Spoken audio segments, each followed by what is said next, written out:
Hello, and welcome to the Argyle CISO Leadership Forum. My name is Nick Ciavatta with Argyle, and it's great to have everyone joining us today. I have some important information to share with you, and then we'll turn the floor over to our esteemed opening keynote speaker.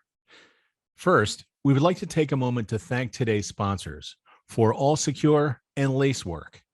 Our sponsors are committed to providing you with valuable content and a great overall experience.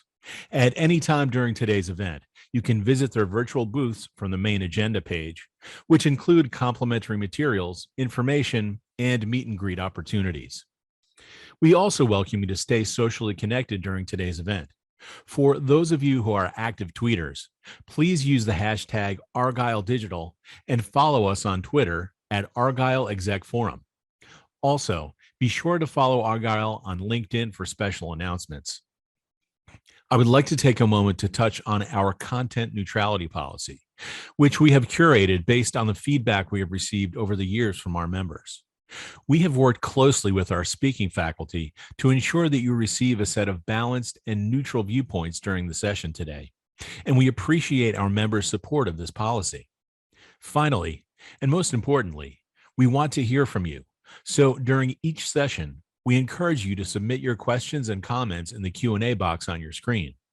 Following each presentation, we have set aside time for our speakers to weigh in on your questions. Thanks again for joining us today. Now, let's get started. Without further ado, I would like to introduce Nick Jenka, Lead Cybersecurity Engineer, Business Information Security Officer, Lockheed Martin. We are excited to have Nick for his opening keynote presentation titled, Creating a Culture of Resilience in Your Enterprise. Welcome, Nick. Over to you. Good morning, and thank you. So today's topic, we're going to dive into the importance of creating a cyber resilient culture within your organization.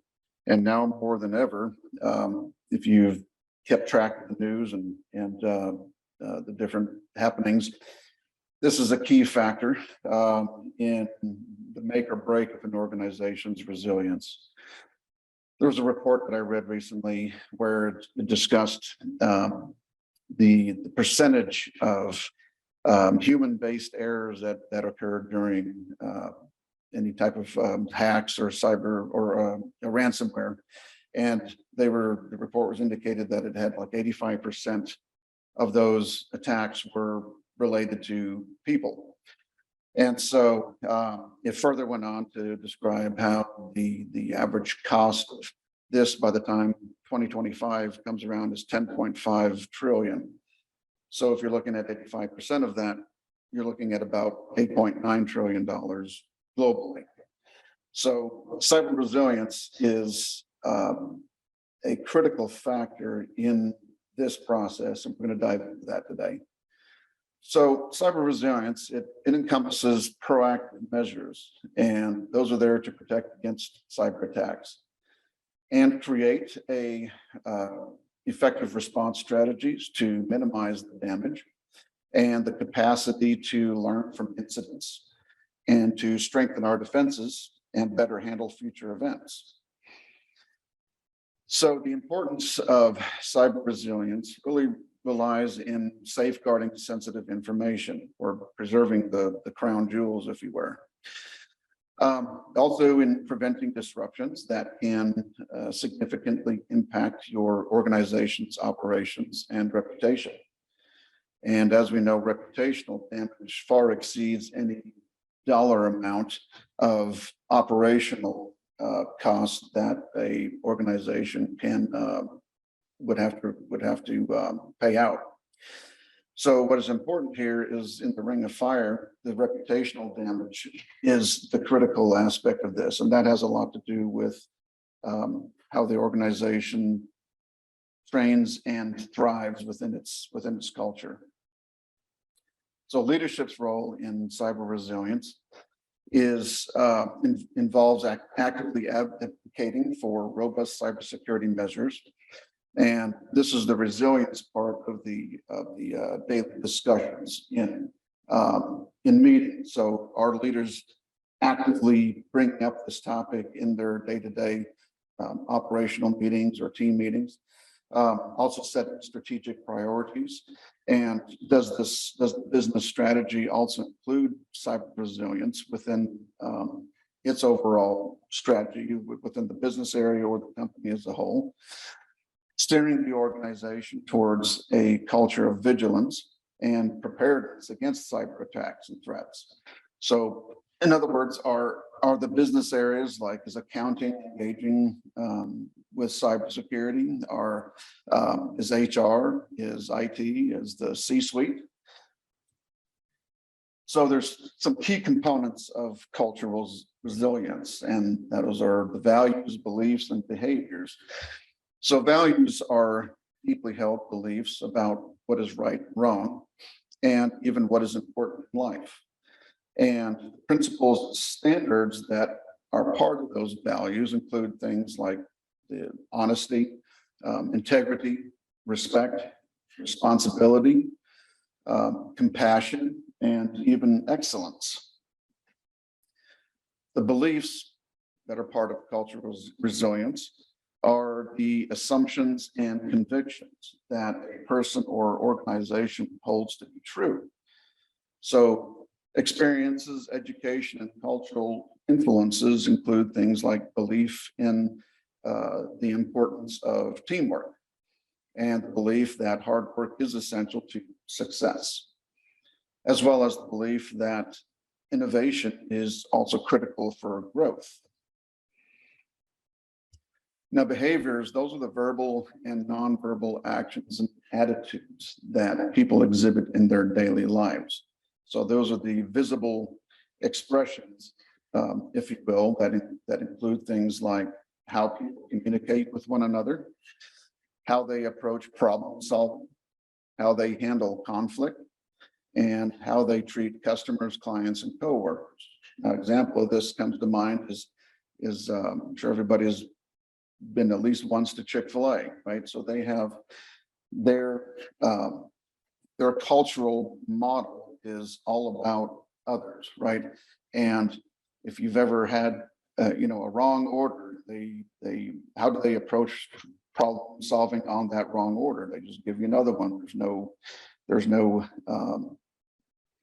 arguing with the customer, right? So they know how to dispel conflict.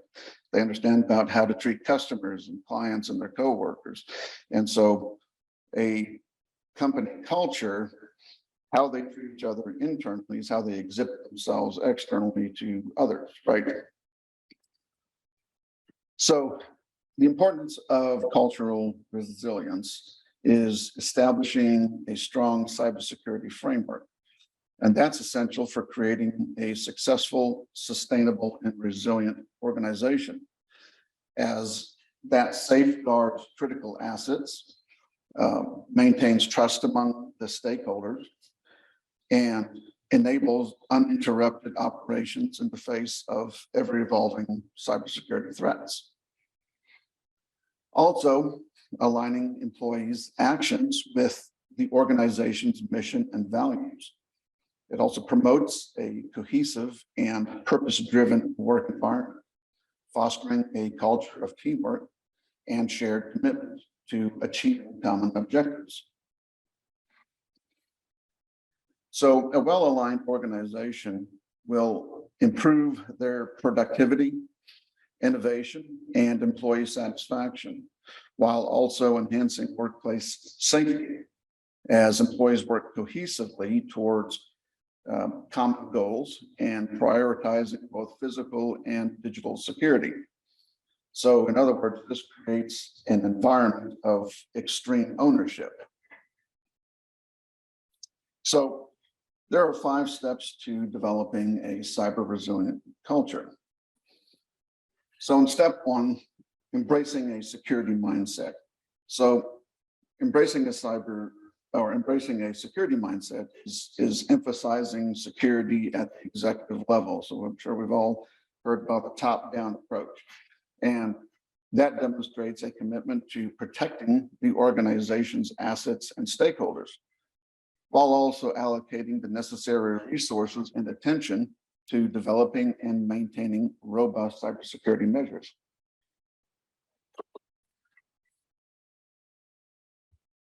Also, aligning security strategy with overall business goals ensures that cyber resilience efforts are integrated into the organization's broader objectives.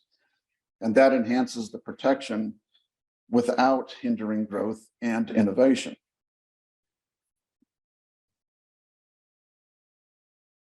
So ensuring security is considered in all decision-making processes.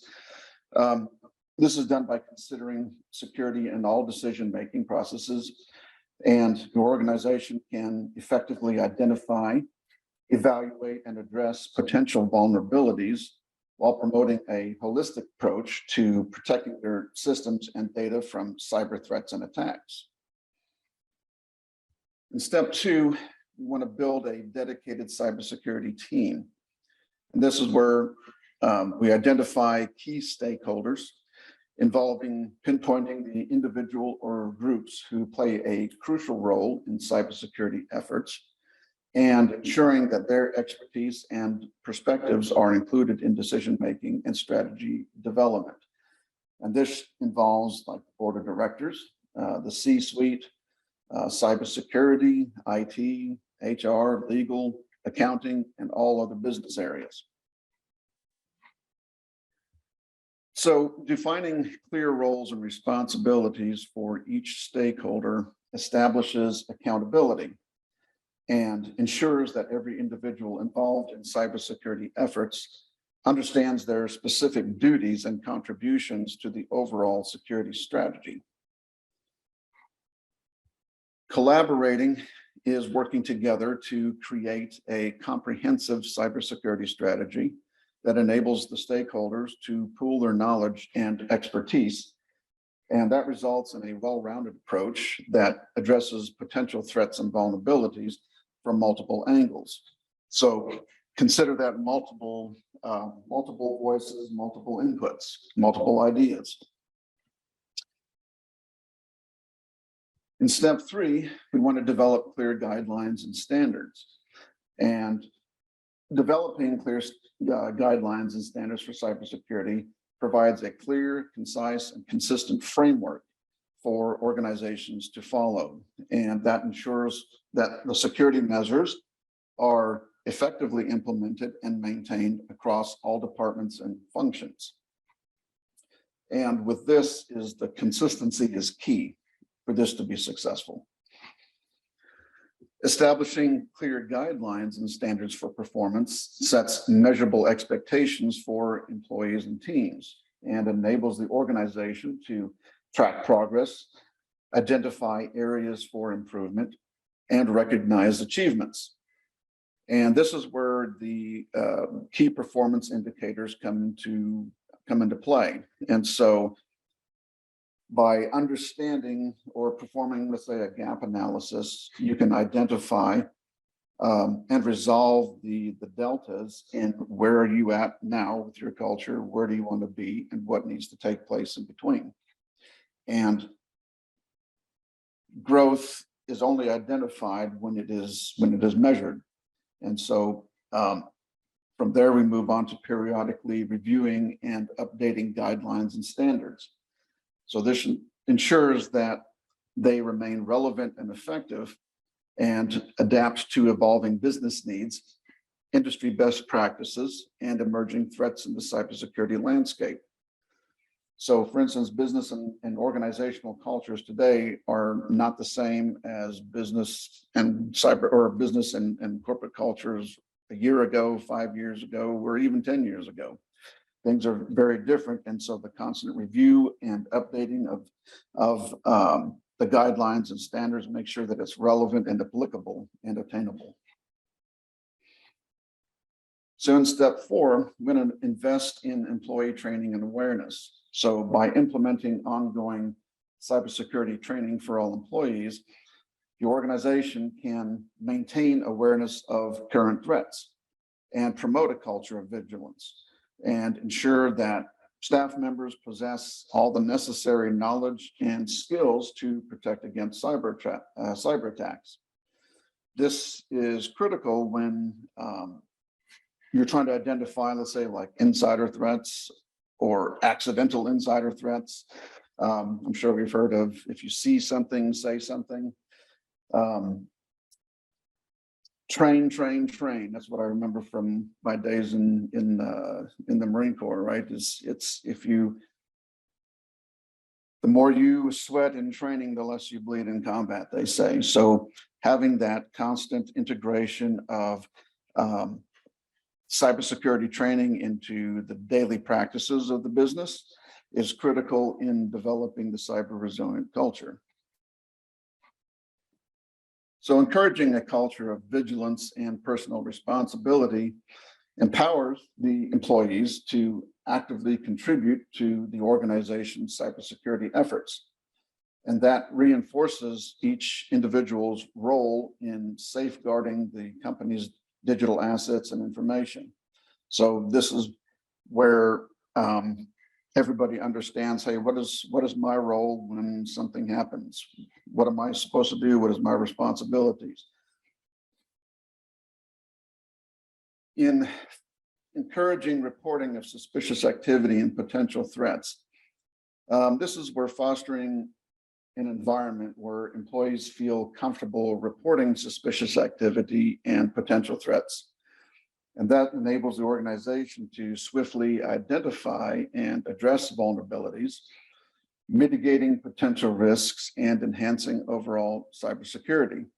So this is a very critical point here, because in particularly the line of work that I'm in, back when I was in the classified cybersecurity space, the reporting, the self-reporting was one of the key factors that we were required to do. So if you had an oops, you had to go to security and report, or if you saw somebody else who had an oops, you had to go report that as well. And so there had to be a culture of trust and mutual respect in this type of environment, because of the fact that you're actually, you're telling on yourself or you're telling on others. And so that was an area in which, people are vulnerable at that point. And so you don't want to make them feel like reporting is wrong, right? And so having that open door and respecting others was critical to making that a success.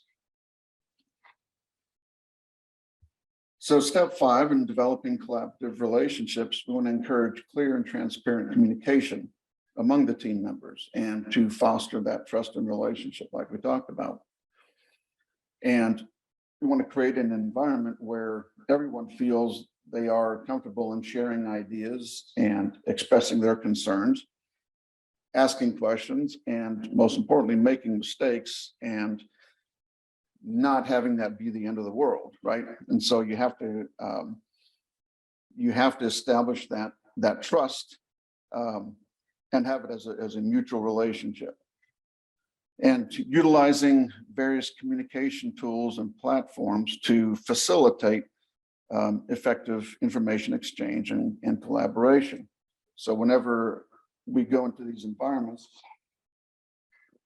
where we are in the classified space, you'll have placards on the wall. You'll have there's weekly emails that go out reminding, and it'll have like a topic for the month that goes out. There's also annual refresher training. There's interactive training that you have to do, and so this creates that communication channel by which there's an exchange of information between those who are responsible for the security and those who are held to those principles. So aligning team members around common goals and objectives promotes collaboration and cooperation. And this establishes a shared vision where employees work together to develop strategies and action plans that actually benefit the entire group. And encouraging team members to contribute their unique perspectives and skills achieves these goals and reinforces the importance of each individual's contribution. So promoting a culture of mutual respect and support is a collaborative atmosphere, and it encourages team members to respect and support one another.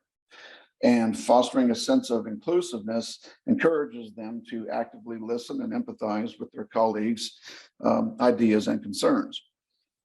And implementing team building activities and initiatives also strengthens interpersonal relationship, enhances trust, and reinforces the value of working together to achieve the common goals. So I don't know if you've ever read this book by Simon Sinek, where it says his book Start With Why. He has a great definition of what culture is. And the way he wrote it was a set of values, beliefs, and behaviors that determine how people within an organization interact with one another and the world outside of the organization. And I thought that was pretty applicable, very simply stated, but it is very true. And I think the underlying takeaway that I had from that is how you treat one another within your organization kind of reflects on how you treat people outside of your organization and vice versa. And so that was the key takeaway for me on that. So leaders have a clearly established organizational why. So in other words, it is the leader's responsibility to create an organizational why. Why are we doing this? Why do we need to have cybersecurity? Why is cyber or cultural resilience important to the organization? And so when leaders are looking for people to build that culture around, leaders need to seek out the standard bearers, and those are people whose character traits align with the organization's clearly established why. And those people, the standard bearers, are then empowered and nurtured by their leaders to operate at their natural best. Well, then you have the standard bearers who are operating at their natural best, who ascribe to and rally behind the organization's why. And that further develops and grows into becoming the organization's brand ambassadors. Well, then you take those brand ambassadors, you band them together to form and strengthen the nucleus of the organization's culture as a whole. And the organization's culture as a whole then becomes the living, breathing ecosystem operating as like one orchestrated heartbeat. And that orchestrated heartbeat is the existential difference in determining whether the organization succeeds or fails. So the number one takeaway from all this is leaders start with why. Are there any questions? Yeah, there's some questions, Nick. We're struggling to toughen up our enterprise. The pandemic revealed a lot of institutional weakness, and we feel like one more shock could do us in. Do you have any advice for us? So I would say, our organization was also very impacted by that as well. And so we went from everybody working together in the office to everyone disjointed. And so you really had to kind of redefine the situation that you were in and say, okay, well, how do we kind of redefine what teamwork is?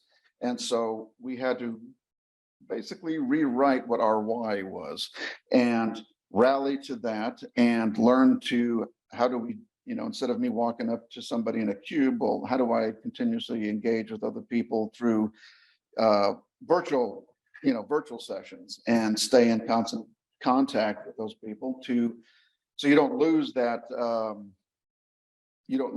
nucleus of communication and trust and exchange and collaboration.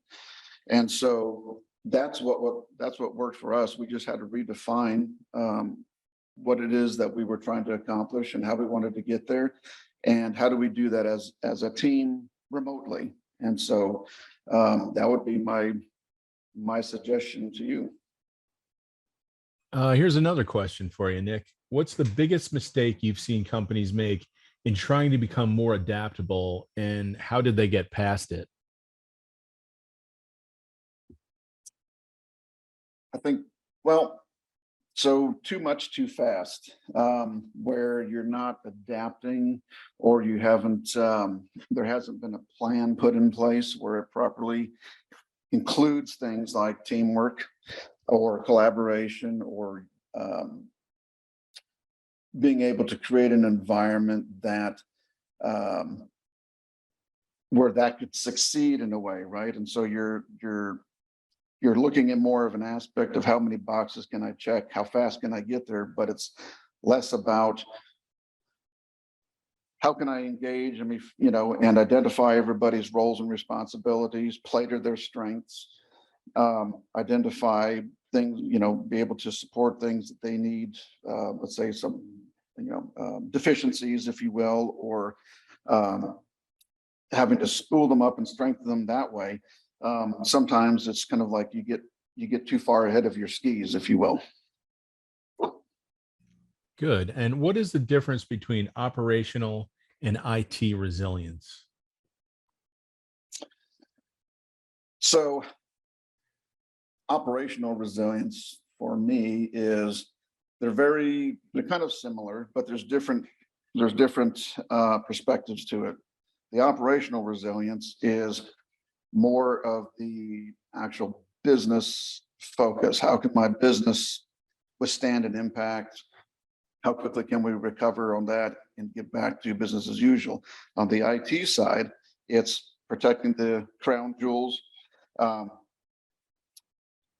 It's taking a look at things from a perspective of more the management of that cybersecurity infrastructure and protecting the crown jewels, and looking to see how the environment has what has changed and what can be remediated, and then realign that strategy with the business strategy. Great. And another question, can you have cultural resilience without alignment? The short answer is no, in my opinion, and I could be wrong on that, but I see the need for, I'm a sports guy, I like college football, right? And so if the team is lacking and there's no cohesiveness, and they're going to fail no matter how good your skill sets are. When everybody's running as an individual instead of a team, you're going to fail. That's for sure. Do you have anything else to add, Nick? Those are all the questions we have for now, but everyone in the audience can keep, posting their questions on the forum, on the Q&A page. Anything else to add, Nick? No, I think we covered it. Great. Well, thanks again, Nick, for an excellent keynote. And I also want to thank everyone else for joining us today. This session, along with all of today's content, will be available on demand following the event. Thanks again.